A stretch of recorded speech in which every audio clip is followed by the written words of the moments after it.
Hello and welcome. I am Gimba Umar. Tonight, federal government launches campaign against early child marriage, sets 2030 targets for total elimination. President Muhammad Buhari challenges Nigerian engineers on ending the blowing up of oil pipelines in the Niger Delta.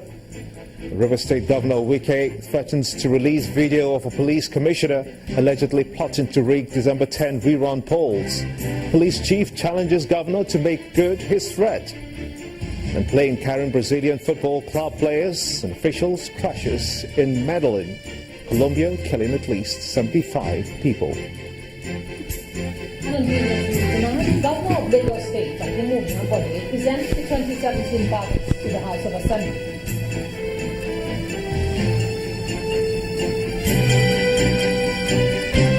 And on sports news tonight, Desire Oparanesia's goal against South Africa and Limbe secures passage for Nigeria to the final of the African Women's Championship.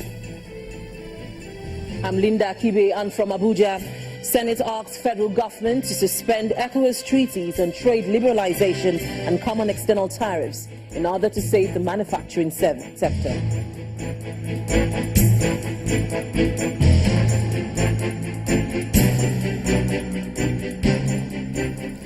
We begin tonight with the declaration by the federal government to protect the girl child as it kicks off a campaign against early child marriage in Nigeria. Nigeria's Vice President, Professor Yemi Osinbajo, who launched the campaign, explained that all departments and agencies will be made to enforce compliance towards ending the practice. According to the Vice President, the campaign, which is launched alongside 15 other African Union member countries, is to highlight the physical, mental and social effects of marrying a girl before the age of 18. Our correspondent, Omelogon Nadi, reports. The biggest possible stumbling block to no child marriage in Nigeria is in the northern part of the country, where 65% of the 6 million cases of early child marriage is recorded. This is one of the central points from where submissions preceding the launch of the campaign for zero child marriage by the Vice President in Abuja evolved as Islamic religious leaders blamed misconceptions. There is a wrong notion that any father that allows his daughter to start menstruation before marriage, all the things that she commits is on him. This is totally un-Islamic. There's nowhere Islam permits people to suffer. The Sharia, basis of Sharia is to make things lighter and easier. And you can always quote this. And then they talk about maturity and physical and mental maturity. Nigeria is set to record the highest number of child brides in Africa, with 2 in every 5 girls married before 18 years. The ills of such practice, highlighted at the occasion by the Children's Parliament, are reasons why Nigeria is embarking on this campaign. It has been discovered that DDM is caused as a result of an early child marriage, which makes the child suffer at an early age, like complications during pregnancy and childbirth, because their bodies have not developed fully. The vision of the National Strategy document, therefore, is to have zero child marriage in Nigeria by 2030, and the goal of the campaign is to reduce child marriage by 40% by 2020. The Vice President says poverty and illiteracy, the main drivers of early child marriage, will be countered by empowerment and advocacy to ensure that federal government's stand against such violations will end by 2030. As far as the federal government is concerned, the campaign is not just for the Ministry of Women Affairs alone. It's a task for every department of government. Our position is clear: no child marriage. We must persuade by constant advocacy, moral suasion. We must consistently make the case until the last vestiges of this practice dies. The ball has been set rolling with this official launch towards a 2030 target for zero child marriage in Nigeria. The battle will be long, hard and challenging, they say, especially given the Nigerian situation. But with persistent enlightenment and awareness, as well as constantly publicizing such acts of violation against the Nigerian girl child, it will be a success. Omelogo Nadi, Channels Television News. The launch of the campaign to end girl-child marriage in Nigeria brings fresh hope for the Nigerian girl child. The step said to be in the right direction by many subtracts from the many challenges which the girl child is faced with in Nigeria, such as domestic violence, sexual harassment, discrimination, trafficking in persons and child slavery, amongst many others.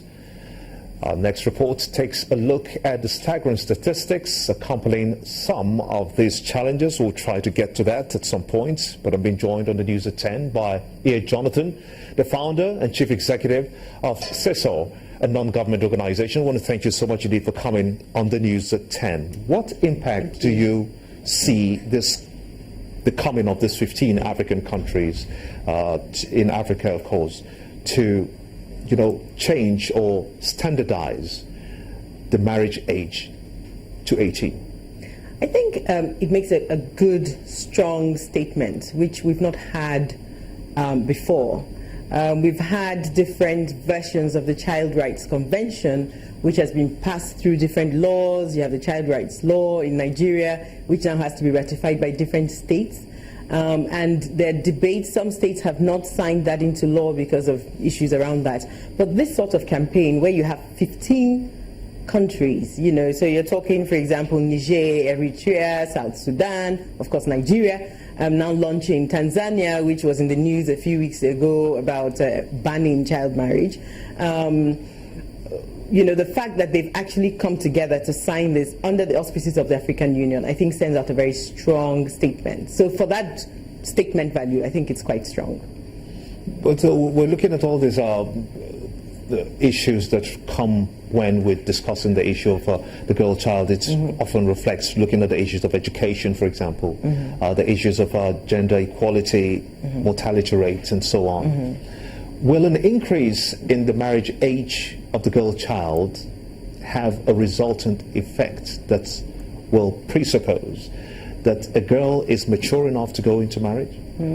I think, there are lots of things we've talked about. There's culture that plays into it. There's also religion as well. There's some who believe that in some religious practices it's okay to marry a child under the age of 18 or 14. I think we heard from the last report, the belief that if a girl has reached menstruation age, she should be given out in marriage in some quarters.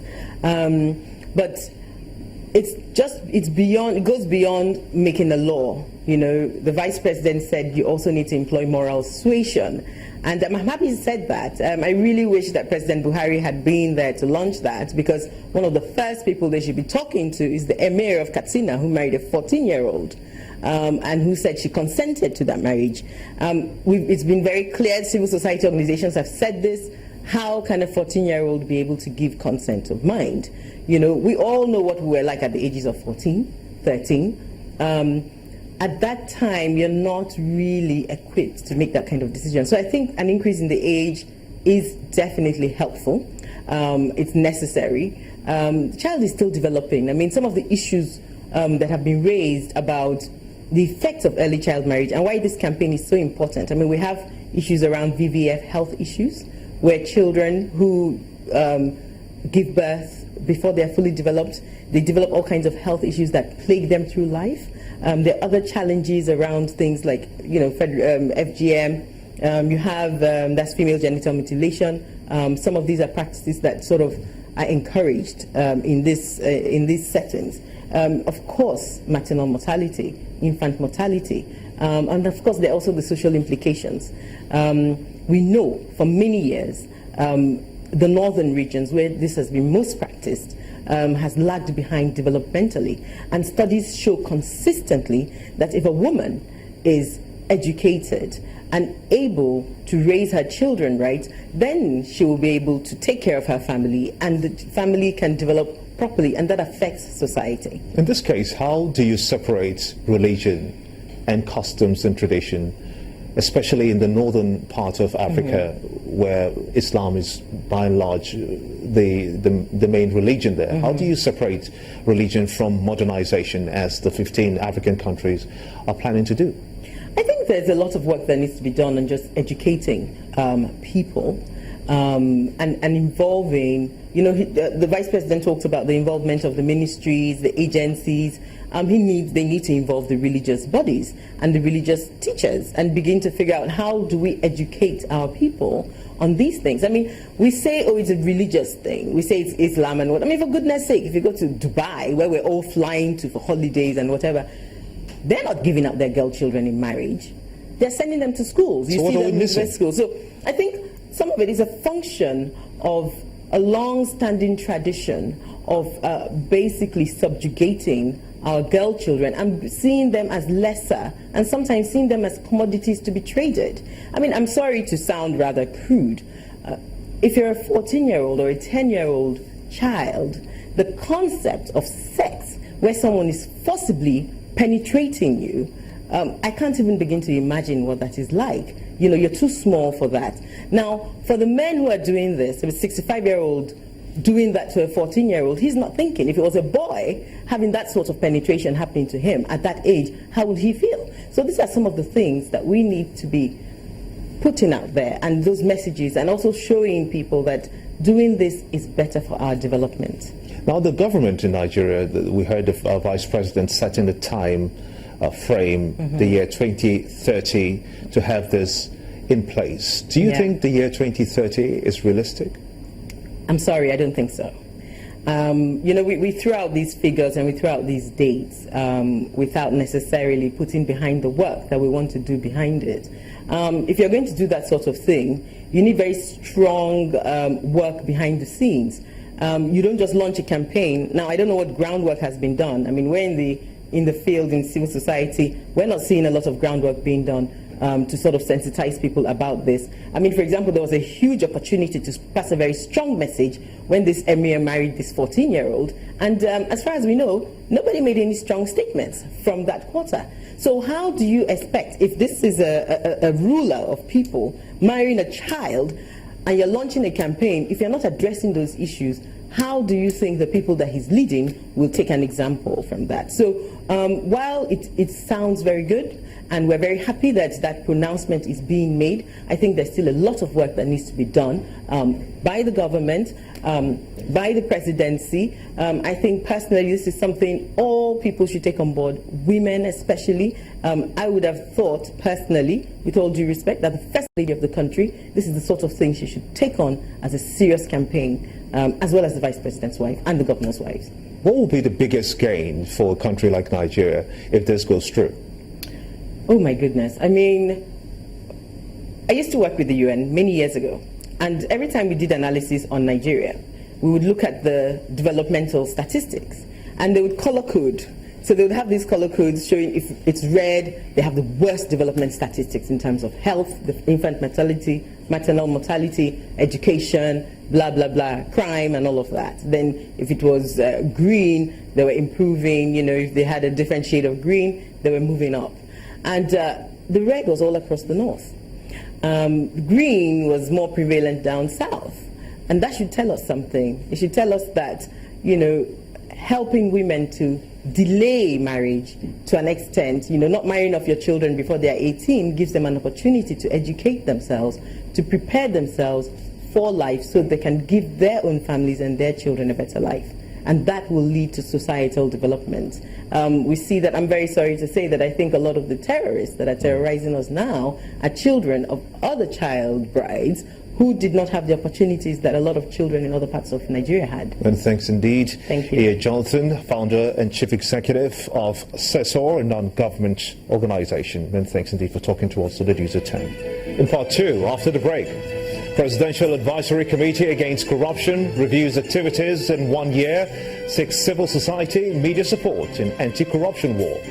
Join us again.